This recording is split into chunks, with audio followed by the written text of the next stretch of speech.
स्मरण रहे, याद रहे, दुनिया में हर एक देश की अपनी एक भाषा, शिक्षा और ज्ञान की परंपरा होती है। उस भाषा को राष्ट्र की आत्मा कहा जाता है।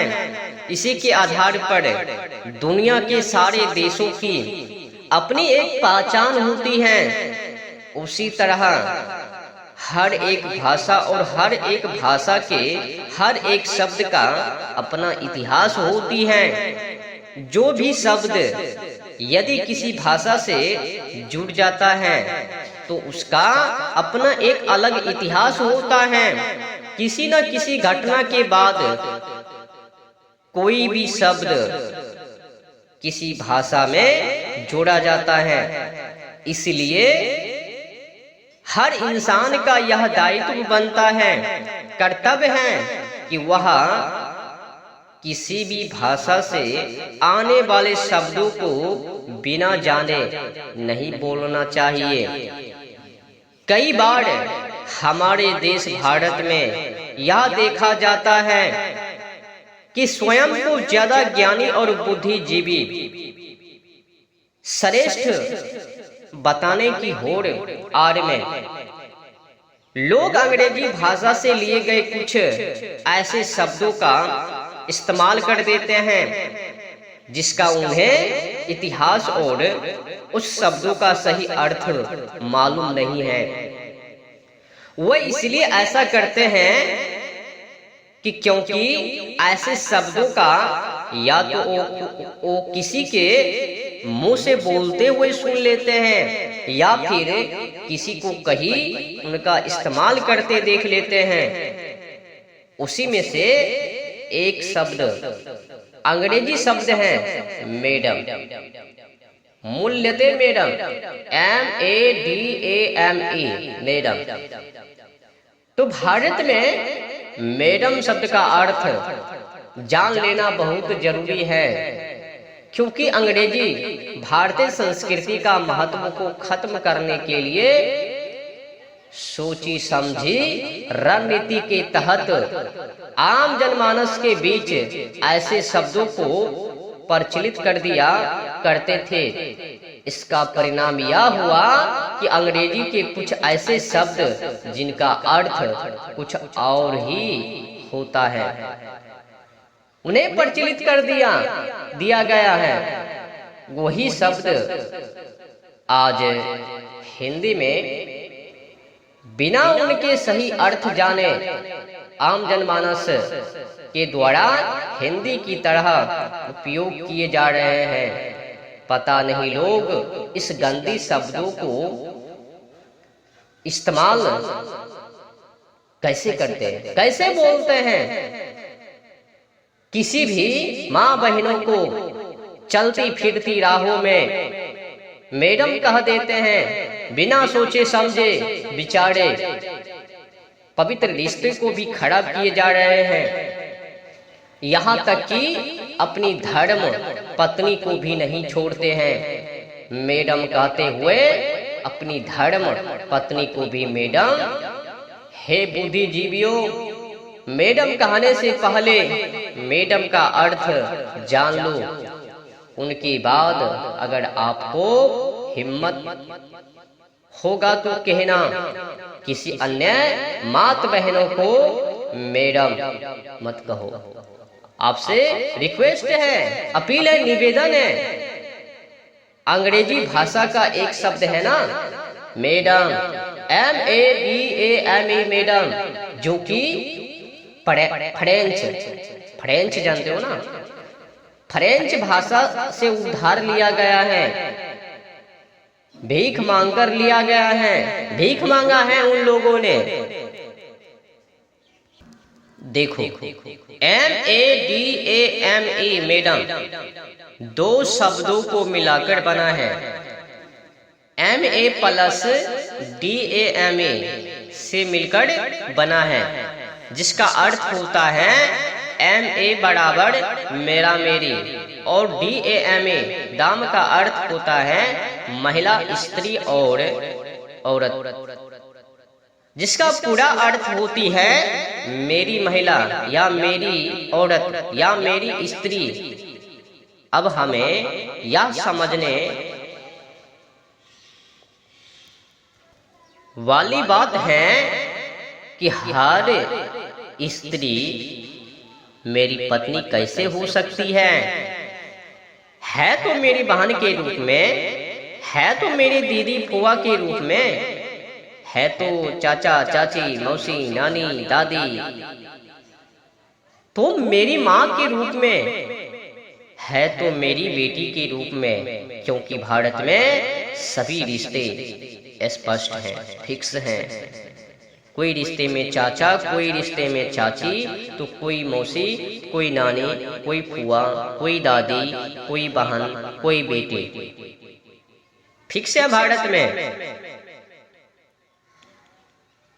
और भारत में सभी रिश्तों की अपनी अलग व्याख्या और अर्थ हैं, जो कि फ्रेंच में मैडम शब्द का उपयोग वेश्यावृत्ति से जोड़कर किया जाता है, क्योंकि अंग्रेजी भाषा में दुनिया के ज्यादातर देशों से शब्दों को लेकर शामिल किया गया है। इसी तरह मैडम शब्दों को भी शामिल कर लिया गया है। फ्रेंच में मैडम शब्द का उपयोग कोठा चलाने वाली बाई के लिए किया जाता है, यानी वो महिला जो देह का व्यापार करने वालों की मालकिन हो, उसे मैडम कहा जाता है। किसी भी देश की भाषा एवं शिक्षा उस देश की आत्मा मानी जाती है।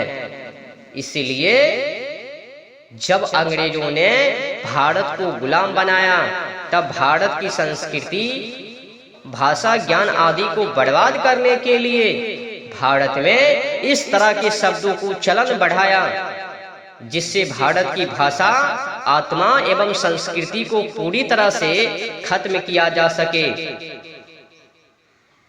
और इसका श्रेय लॉर्ड गोड़ांग्रेज, ब्रिटिश का governor general Thomas TV Lord Macaulay को दिया जाता है।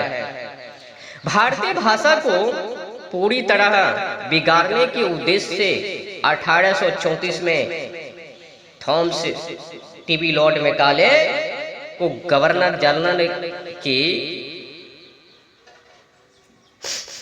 एग्जीक्यूटिव काउंसिल का पहला कानून सदस्य नियुक्त करके भारत भेजा गया था। थॉमस टीवी लॉर्ड मैकाले 1823 में बैरिस्टर बने, जो कि प्रसिद्ध अंग्रेजी कवि, निबंधकार, इतिहासकार और राजनीतिक भी थे, जिसको अंग्रेजों ने भारत की शिक्षा पद्धति को बिगाड़कर नई शिक्षा पद्धति बनाने की जिम्मेदारी सौंप दी। तभी से हमारे देश में इस तरह के शब्दों का चलन आम बोलचाल में बढ़ गया। इंग्लैंड के governor general Thomas TV Lord Macaulay ने भारतीय शिक्षा पद्धति को बदलकर एक नई शिक्षा पद्धति की शुरुआत की, जो कि आज भी भारत में चल रही है। दुख है हमें भारत में, यानी अपनी भाषा में श्रीमती और श्रीमान जैसे सम्मानित शब्दों को रखा गया है। चूंकि मैडम शब्द की बात चल रही है, तो यह भी स्पष्ट कर देना आवश्यक है कि अपनी भारतीय भाषा परंपरा में उपयोग होने वाले श्रीमती शब्द का अर्थ क्या होता है। तो भारतीय भाषा में उपयोग होने वाला श्रीमती शब्द दो शब्दों श्री और मति से बना है। श्री प्लस मति, यानी लक्ष्मी प्लस बुद्धि, यानी श्रीमती। शब्दों का उच्चारण करने पर महिला को लक्ष्मी और सरस्वती दोनों के बराबर रखकर संबोधित किया जाता है। लेकिन अंग्रेजों ने श्रीमती जैसे शब्दों का चलन खत्म करके मैडम, मिसेज और बेटर हाफ जैसे शब्दों का चलन शुरू कर दिया, जिससे भारत की भाषा एवं आत्मा और संस्कृति को नष्ट किया जा सके। हमें सबसे पहले अंग्रेजी या किसी भी भाषा से आए उस शब्द का उपयोग नहीं करना चाहिए जिसका हमें अर्थ पता ही नहीं हो। हर समाज में दो तरह के लोग निवास करते हैं, एक शिक्षित वर्ग और एक अशिक्षित वर्ग होता है। शिक्षित वर्ग का यह दायित्व बनता है कि वह जिस शब्दों का अर्थ नहीं जाने तो उसका उपयोग न करे, क्योंकि शिक्षित वर्ग जो करता है वही काम, वही व्यवहार, वही आदतें हरकतें अशिक्षित वर्ग उसे देखकर उसकी ही नकल करता है। इसी के चलते कई बार अर्थ का अनर्थ हो जाता है और शिक्षित वर्ग का यह भी दायित्व बनता है कि जो अशिक्षित हैं और इन शब्दों के बारे में जानते भी नहीं हैं तो उन्हें ऐसे शब्दों का अर्थ भी समझाए जिससे समाज और भाषा में फैली अश्लीलता को दूर किया जा सके, दमन किया जा सके। बस मैं अंतिम में कहना चाहता हूँ कि सरफरोशी की तमन्ना अब हमारे दिल में है, देखना है जोड़ कितना बाजू एक कातिल में है। मैं भारत को भारत की मान्यताओं के आधार शीर्ष पर फिर से खड़ा करना चाहता हूँ। मैं उस काम में लगा हूँ, इनकलाब जिंदाबाद। भारत माता की जय।